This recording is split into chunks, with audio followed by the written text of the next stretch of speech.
Bom, estamos aqui então no nosso último painel do dia, no stand do Pátria. Em especial, esse é muito especial para mim, porque é de um projeto que eu gosto muito, que é o Conversa de Fundos, a nossa mais nova série de vídeos para o YouTube, que conta aí em pequenas pílulas um pouco dos nossos 36 anos de história de atuação em alternativos. E hoje a gente está aqui para falar de crédito. Então, um perfil de investimento muito importante aí para a pessoa física. E a gente trouxe os nossos experts e uma convidada externa muito especial, que é a Dani Colombo, influenciadora aí desse ramo de investimentos. E junto com a gente, o Vitor Gaspar, que é uma carinha aí já um pouco conhecida nas nossas redes sociais, e a Ana Sertic, que é a head de estruturação de crédito aqui dentro do Pátria. Então, espero que vocês gostem e aproveitem. Agora eu deixo com eles.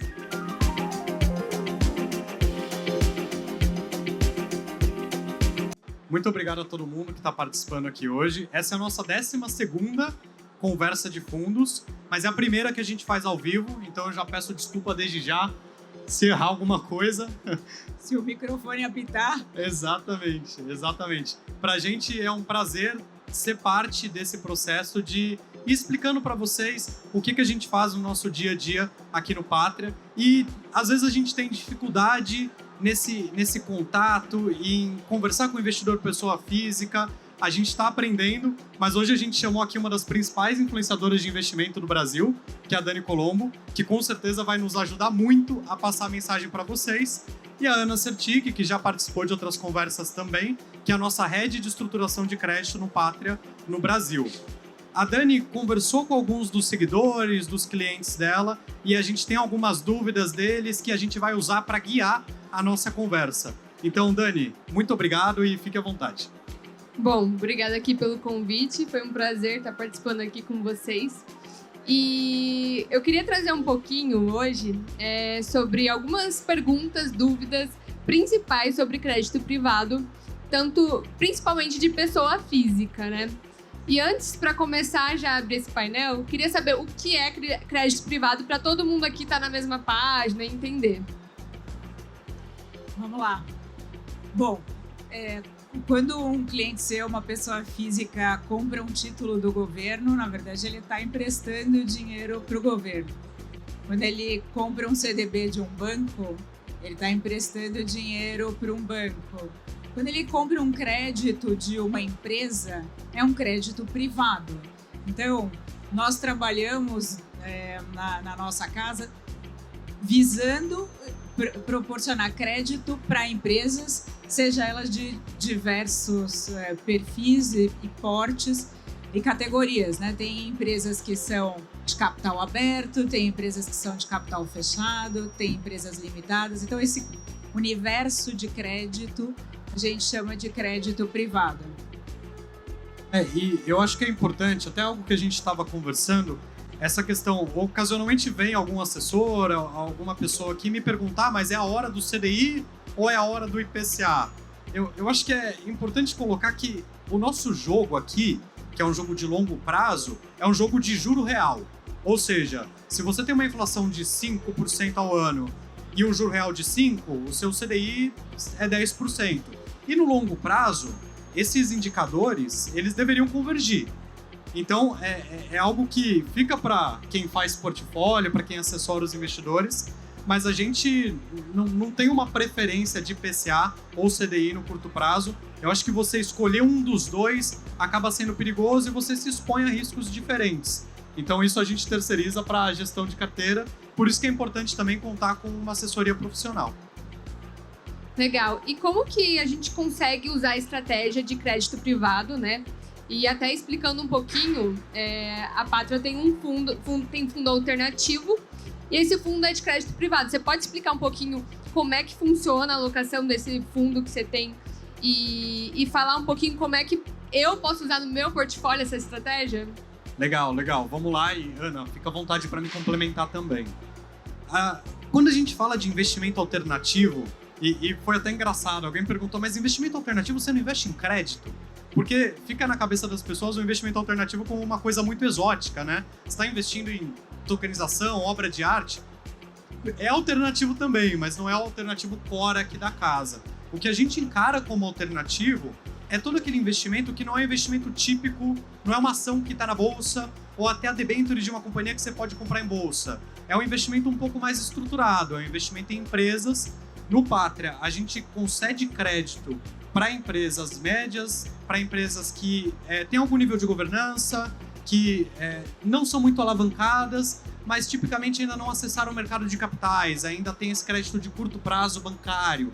Então, a gente chama de alternativos, a prata da casa é o alternativo, tanto em private equity, infraestrutura, em imobiliário, mas também em crédito. A gente se aproveita dessa expertise gigante que o Pátria tem, e é isso que é o nosso investimento alternativo, que é o crédito estruturado. Então, é o crédito privado, que não é o crédito típico que você encontra quando você abre o seu home broker, o seu aplicativo. O que nós fazemos, né? Qual que é o nosso olhar? Nós buscamos identificar empresas de porte médio que ainda não conseguem fazer uma captação direto sozinhas, né? Só com um banco, sem a participação de um gestor dando esse primeiro suporte para ela, né? Então, são empresas que usam só linhas de crédito bancário, mas ela precisa, às vezes, fazer um projeto de investimento maior, né? Ou precisa alongar o perfil da dívida. Então, a gente consegue, através do nosso olhar e da nossa assessoria, emprestar dinheiro para essas empresas e nós alocamos nos nossos fundos. E para o investidor, qual que é o diferencial? O diferencial é que, via de regra, os investimentos alternativos geram retornos mais elevados do que um investimento convencional. Essa acho que é a grande, né, diferença entre um investimento alternativo e investimento convencional. Ainda que eles sejam de mais longo prazo, às vezes com não tanta liquidez, mas eles geram um retorno maior do que o investimento convencional. Legal. Então, hoje, por exemplo, se eu entro ali na minha corretora, vejo um CRI, eu consigo ter um retorno X, e com um fundo, com uma estratégia de vocês, eu consigo ter um retorno maior, né? Só que olhando um pouquinho mais para um prazo maior, com uma liquidez menor, é isso, né? Não necessariamente vai ser um retorno maior ou menor. E aí é onde está um perigo também do investimento direto. Porque quando o investidor, pessoa física, eventualmente um professor, um médico, uma administradora de empresas, são pessoas que elas não vivem isso o dia inteiro, elas não respiram isso como a gente respira aqui. Então, quando você vai pegar um crédito, quando você vai comprar um ativo de crédito, tipicamente, eu acredito que seja no mínimo improvável que a pessoa abra a escritura da debênture, olhe todas as garantias, olhe qual que é a qualidade dessa garantia, qual o laudo de avaliação que diz que essa garantia vale tanto, se essa garantia é fácil de executar. Então, para investir em crédito para empresa privada e até para empresa aberta, a gente acredita que a gente agrega valor. A gente faz uma diligência muito profunda. E a gente, na minha visão, tem até uma brincadeira que a gente fez que eu não vou arrumar o meu carro, eu vou chamar um especialista para arrumar o meu carro. Para gerir um portfólio de crédito, ainda mais um crédito mais estruturado, que tem um retorno-alvo mais alto, eu deveria escolher um gestor que é vocacional nisso, que estuda e respira isso 24 horas por dia. Eu acho que isso é o que também o fundo ele consegue agregar, além, claro, da diversificação, que você não vai precisar fazer o seu portfólio de crédito sozinho. Eu complementaria que dificilmente o seu cliente conseguiria encontrar e investir diretamente nos ativos que estão investidos nos nossos portfólios, porque ele não consegue acessar essa empresa diretamente para fazer o investimento, né?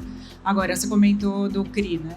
Será que o seu investidor ele tem todo o tempo disponível para ficar escolhendo ali qual que é o melhor ativo para ele investir diretamente? Às vezes ele não tem nem tempo, nem habilidade, nem conhecimento suficiente, né? Então, terceirizar isso para um gestor é muito mais salutar para ele poder fazer boas escolhas e diversificar o investimento dele. E eficiência de tempo, né? Ele vai fazer o ofício dele muito mais rápido do que eu e do que o nosso time de estruturação e de uma forma melhor. Então, eu acho que quando você pensa em eficiência do seu tempo, é importante você escolher alguns bons gestores para que você consiga, primeiro, dormir tranquilo, sabendo que são especialistas, cuidando do seu dinheiro. E segundo, para que você consiga monitorar. Porque também se você dividir entre 50 gestores, vai ficar muito difícil fazer o monitoramento. Ainda mais se for um gestor distante, que não faz um contato próximo com o investidor. Legal. E até falando um pouquinho dessa questão de escolher um bom gestor, né? Todo mundo fala hoje em dia que é extremamente importante você quando você vai comprar um fundo de investimento, você delegar para um bom gestor, que aí você pode ficar tranquilo, você não precisa se preocupar tanto se você mesmo estivesse gerindo ali sua própria carteira. Agora o ponto é como você escolher uma boa gestão, né? A gente fala muito sobre histórico da gestora. Você pode explicar um pouquinho como é que o investidor pode fazer isso na prática para ver? Eu acho que é importante e a forma mais fácil é você buscar histórico de longo prazo. Então, esse fundo nos últimos 6 meses está indo super bem. Putz, não é o suficiente. Ainda mais com crédito, né? Porque crédito, ela vai pagando juros, o principal é lá na frente. Então, você olhar um histórico de longo prazo é essencial. E você entender onde está a volatilidade, qual é a volatilidade esperada desse investimento e por que que o gráfico do investimento está se comportando dessa forma. E até se o investidor, ele na composição de carteira dele, se esse investimento faz sentido.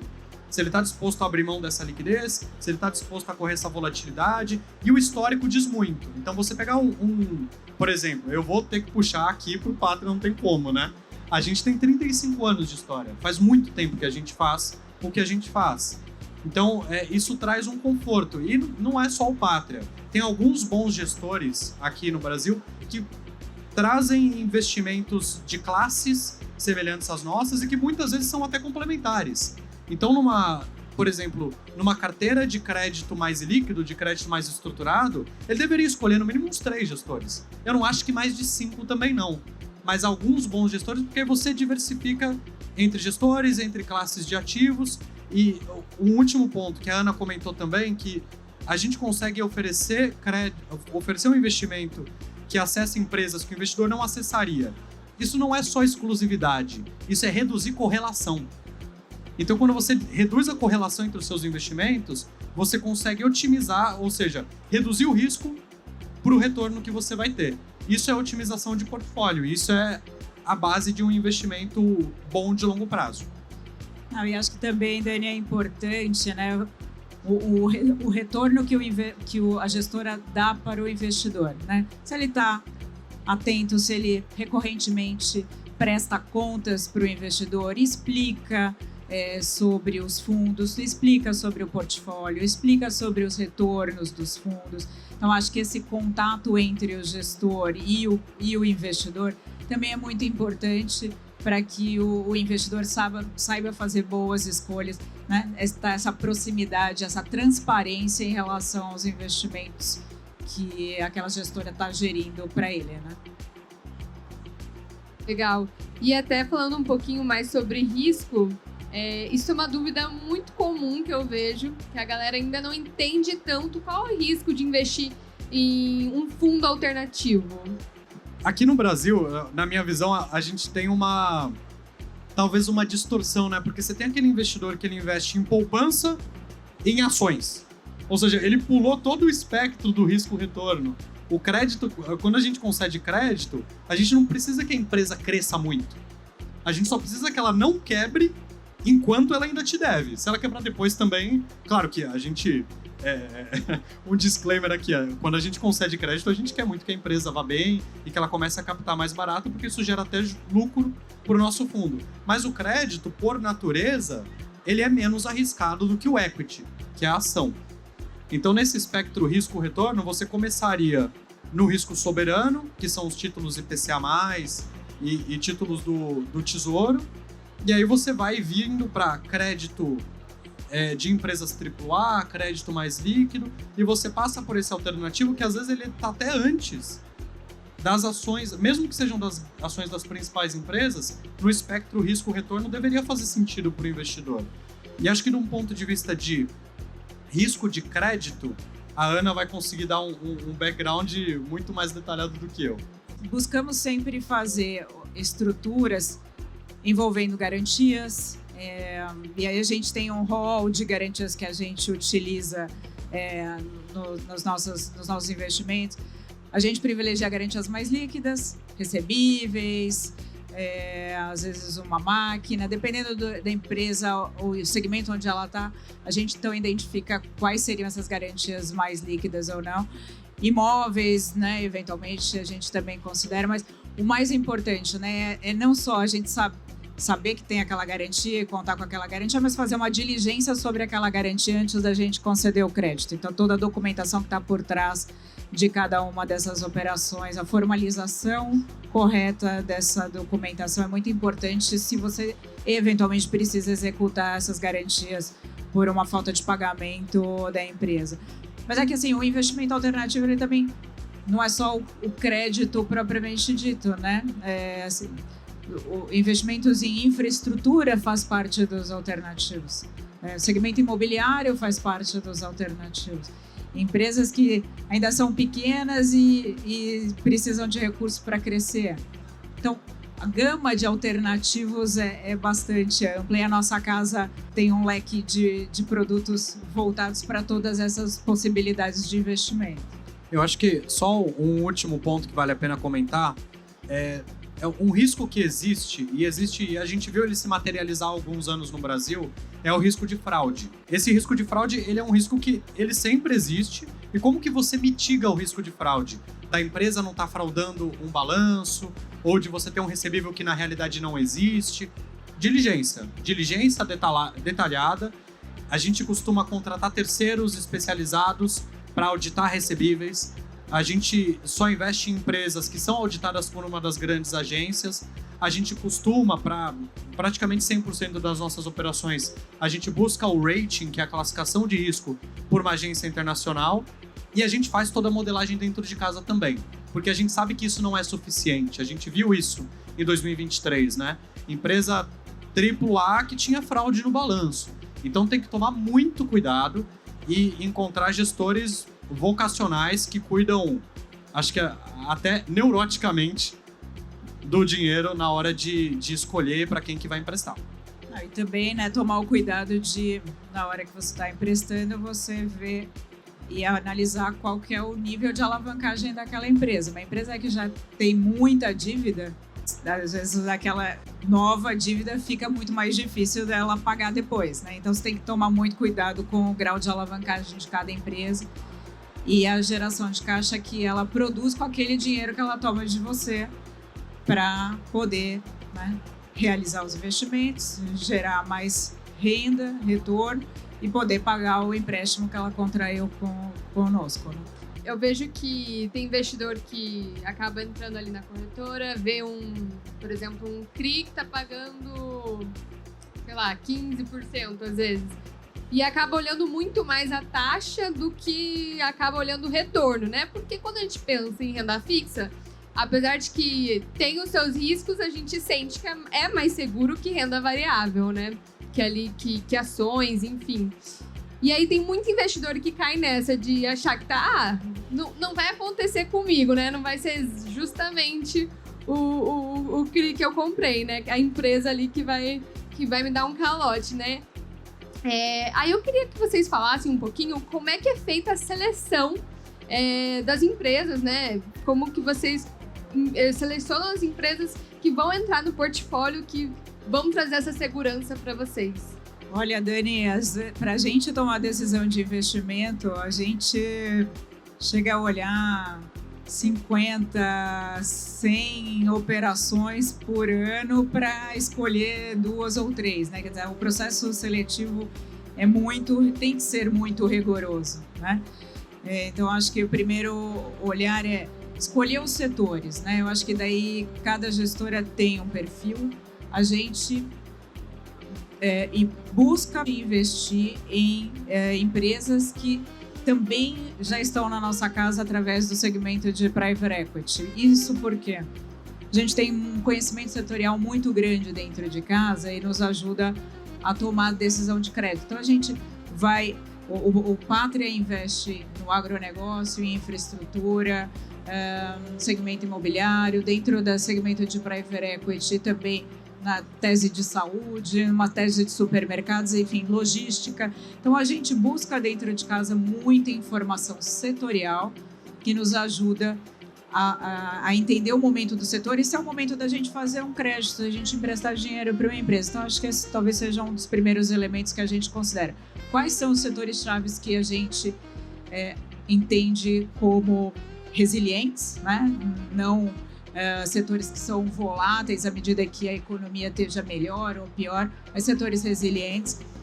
O processo de seleção realmente muito rigoroso, como eu falei, então por vezes a gente olha diversas empresas e então a gente faz um corte pelo tamanho da empresa, pelo porte da empresa, pelo nível de governança que aquela empresa já tem, nível de alavancagem dessa empresa, né? Não fazemos também empréstimos para empresas que são muito startups, pelo menos no nosso segmento. Acho que tem um outro braço do Pátria que investe em empresas menores, mas não na nossa área de crédito, não. Então, e aí a gente olha qual é o conjunto de garantias que a gente consegue acoplar naquela transação para também dar uma boa segurança para o investidor.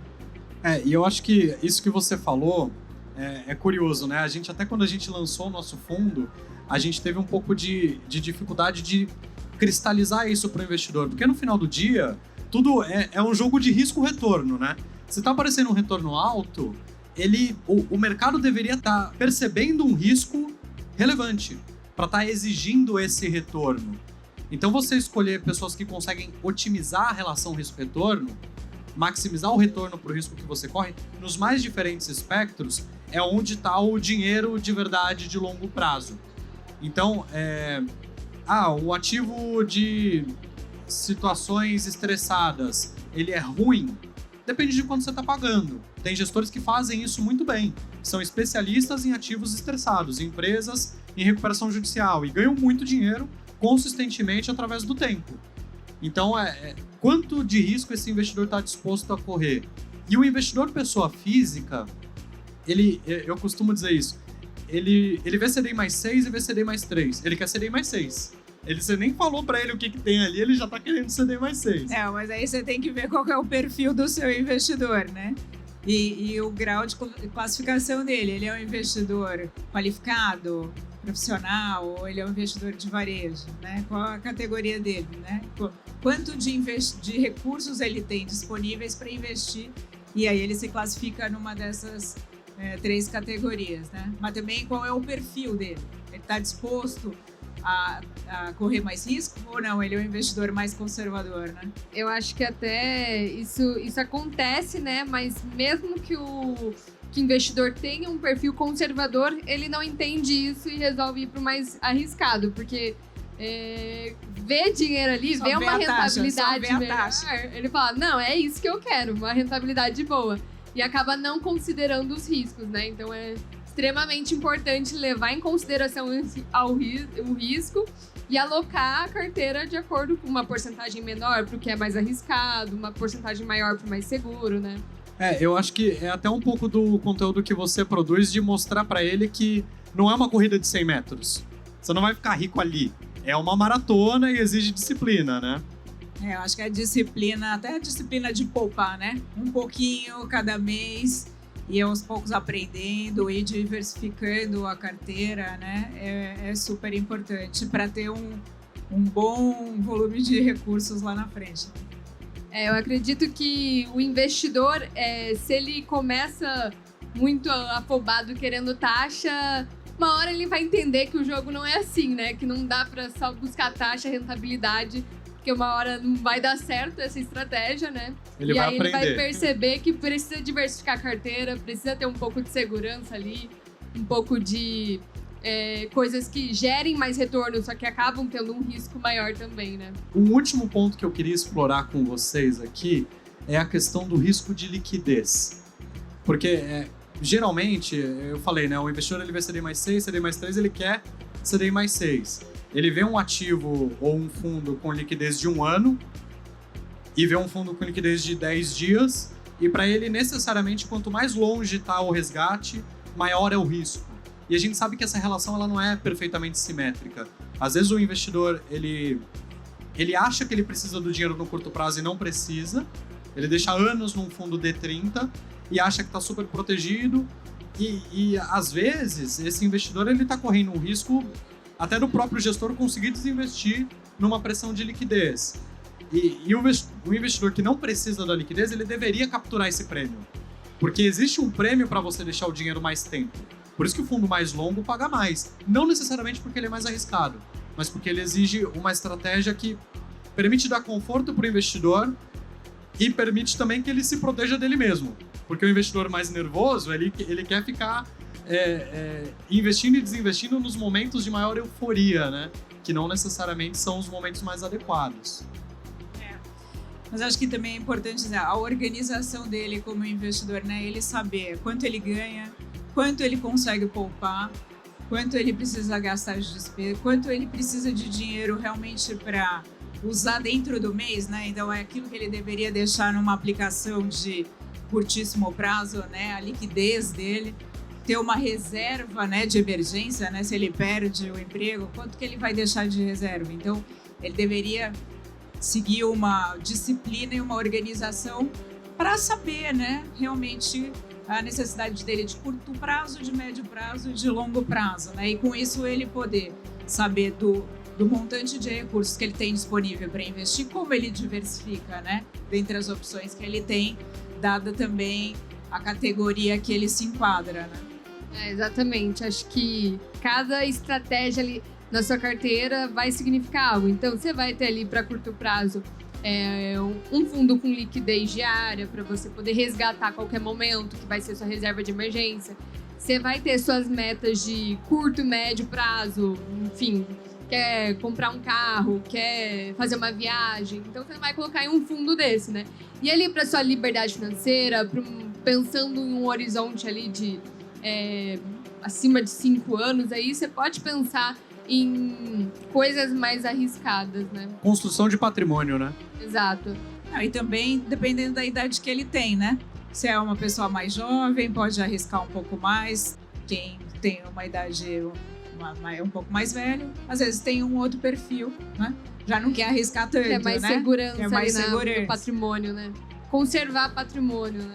Exatamente. Legal, legal. Bom, acho que a gente tocou em vários pontos aqui super relevantes. E eu acho que cada pergunta que a gente respondeu aqui, ela abre mais umas 4, 5 perguntas. E por isso que a gente vai continuar fazendo o nosso Conversa de Fundos. A Dani vai continuar gerando conteúdo, ensinando o investidor a começar a investir. Mas por hoje, a gente vai precisar encerrar. Vamos estar aqui na Expert até o final e a gente fica completamente à disposição para responder dúvidas. Agradecemos imensamente a participação de vocês e contamos com vocês para os próximos conteúdos que a gente vai criar aqui. Obrigada pelo convite, viu? Obrigada, foi um prazer. Dani. Foi um prazer. Obrigada, pessoal. Muito obrigado. Tchau, tchau.